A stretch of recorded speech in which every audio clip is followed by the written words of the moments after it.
You know, I'm definitely satisfied with what I've accomplished, and for sure I'm happy with it. You know, it's not like I feel at this point that I need to go out and prove myself or anything. You know, I do it more because I love it. I love surfing.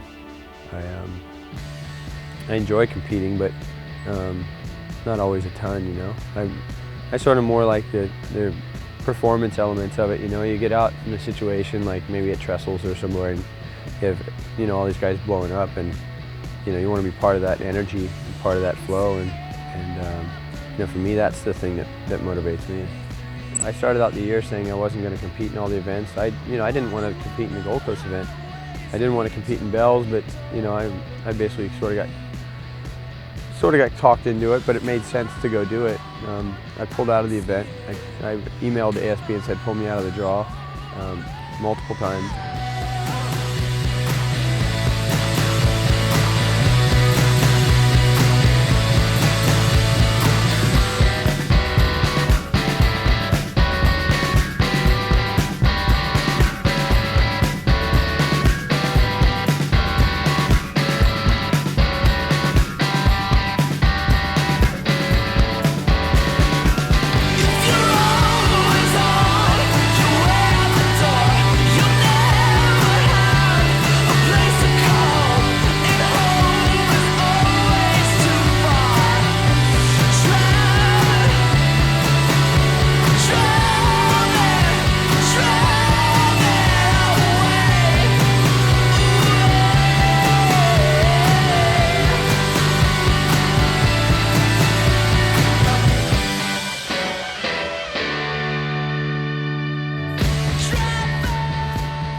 The switch foot was inspired by a guy I surfed in Fiji with when I was 18. It was just kind of like having fun for me.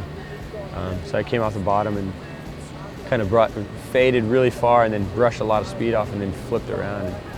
And at that point I got sucked way up the face, and then I kind of leaned a little too far on my heel, and I was going to dig that rail coming back down when the wave was sucking up. So I was trying to teach myself how to surf switch foot.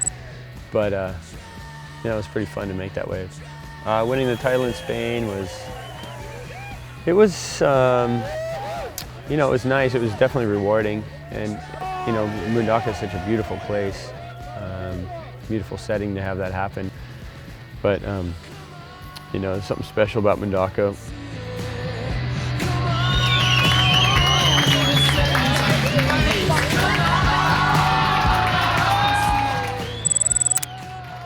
I just want to feel part of the surf community, That's, go surfing with kids and still work on board designs and pushing the sport. And, I love the whole adventure of surfing. Yesterday I was online looking at pictures and I was looking at magazines and I was imagining these places I want to go and surf that I haven't been, and finding new waves and going to places I've been in the past and getting waves again. And, all that stuff was like an adventure for me still. It doesn't change, The next swell is something I haven't done before. So for me, that adventure never ends. And, I just want to pass that stoke on to, other people, to kids and anyone who loves surfing.